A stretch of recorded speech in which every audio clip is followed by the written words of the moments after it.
Mutual fund systematic withdrawal plan மூலமா நீங்க மாசத்துக்கு 70,000 70,000 ரூபாய் வரைக்கும் வித்ட்ரா பண்ணலாம். இது மட்டும் இல்லாம ஆனுவல் 5% இன்க்ரிமெண்ட்டும் உண்டு. உங்க பாஸ் உங்களுக்கு இன்க்ரிமெண்ட் கொடுக்குறாரோ இல்லையோ, இந்த பிளான்ல இன்க்ரிமெண்ட் உண்டு. எப்படின்னு வாங்க பார்க்கலாம்.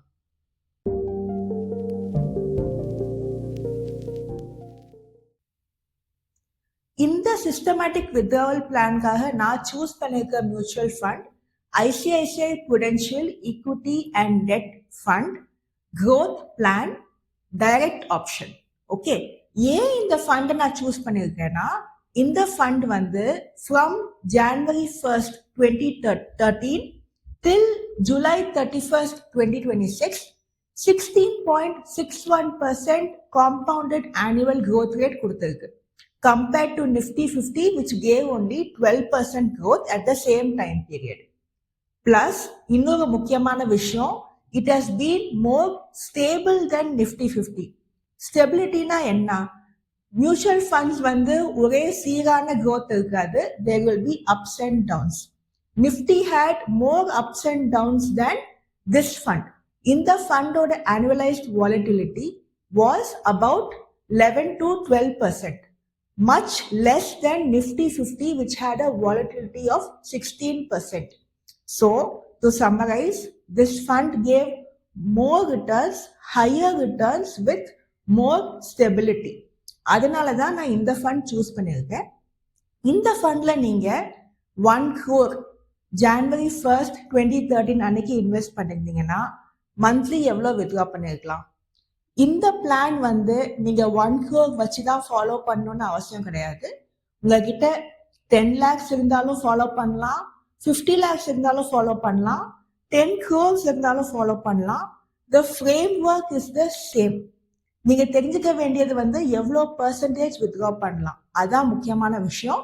எப்படின்னு டீட்டெயில்டா ஃபர்ஸ்ட் பாஸ்ட் ரிட்டர்ன்ஸை வச்சு பார்க்கலாம். தென் we will do with future probable returns. ஓகேவா?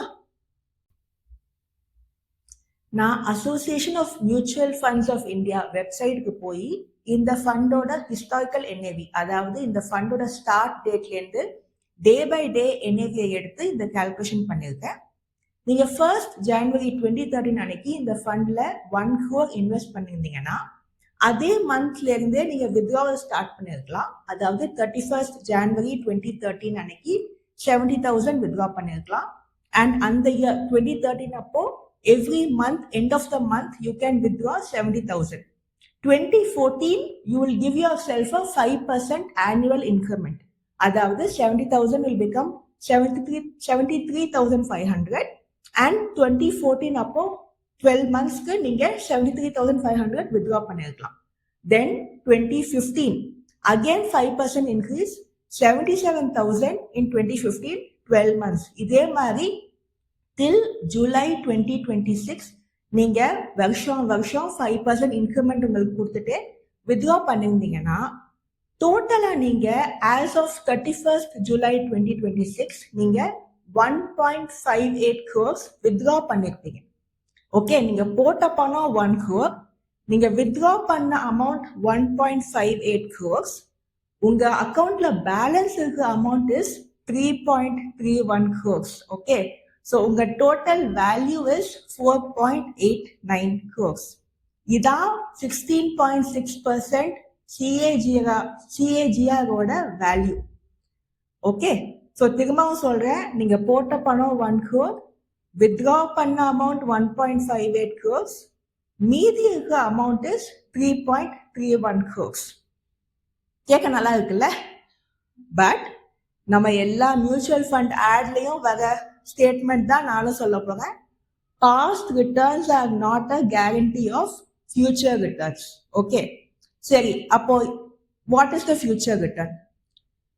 Indian GDP growth forecast, inflation ஃபோர்காஸ்ட்டை வச்சு பார்த்தா we can assume a 11.5% to 13.5% return for the next 15-20 years. Okay, இது எக்ஸாக்ட் சயின்ஸ் கிடையாது, it's a probability forecast. So I want to be conservative. ஏன்னா ஃபியூச்சர்ல எனக்கு 16-17% கிடைச்சா ஓகே, பட் financial modeling பண்ணும்போது it is better to be conservative. So I am going to assume a 12% CAGR going forward. Okay. So இப்போ நம்ம future modeling பண்ணலாம். Future modeling we are using the same fund, same annualized volatility of 11.9%. The only change is CAGR instead of 16.6%, we are assuming 12% to be conservative. So in the 12% CAGR, நீங்க monthly 70,000 withdraw பண்ணிட்டு every 1 year 5% increment if you have taken, உங்களோட value என்னவா இருக்கும்? Again, you would have withdrawn 1.58 crores over 13.5 years, but your ending corpus will be 1.23 crores. This is the difference. Ending corpus will be lower than the initial ending corpus. Okay, this is the main difference.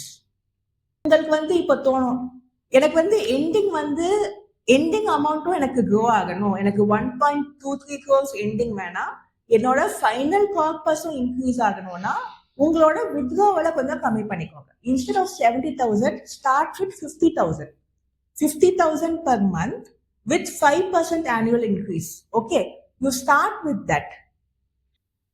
நீங்க 50,000 monthly withdrawal இருந்து start பண்ணிருந்தீங்கன்னா you would have totally withdrawn 1.13 crores, but your ending corpus will be 2.21 crores. So your ending corpus would have more than doubled at 12% CAGR. Okay, so நீங்க யோசிச்சு முடிவு பண்ணுங்க உங்களுக்கு எந்த option வேணும். High monthly withdrawals and போட்ட பணம் அப்படியே இருக்கணும், ஆர் கொஞ்சம் லோவர் மந்த்லி withdrawals பட் உங்களோட போட்ட பணமும் க்ரோ ஆகணும். So in the end, you will get double the amount. Okay. So these are the options that you have. Illana idukku nadula you can have also a 60% monthly withdrawal. Okay, unga ishtam. In the plan of biggest advantage enna, you have the flexibility. In the varsham 70,000 edukalam, next year 50,000 edukalam, adukapram 60,000 edukalam.